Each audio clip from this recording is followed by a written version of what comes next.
Достуктан жек көрүүгө бир кадам деген кеңешиңиз? Ошон үчүн мен айтам го, дос деп айтууга өтө этият мамиле кылыш керек.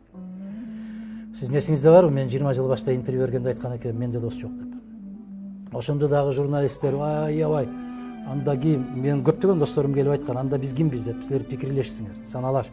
Мен билбейм эртең менин башыма кандай иштер түшөт, ошол кезде кандай болосуңар.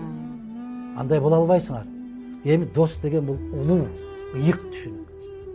Болсоң Манас менен Алмамбеттей бол.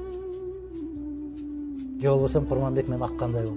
Боло албайсыңбы? Ал сөздү колдонбо. Анан чай дос, кызмат дос, табак дос. Андайлар боло эле керек. Достуктун кадырын кетирип бүтөт. Ошон үчүн эмне дейт? Амаркаям, көрүнгөн менен бир болгончу жалгыз болгон жакшы, көрүнгөндү жегенче ачка жүргөн жакшы. Керемет сөз.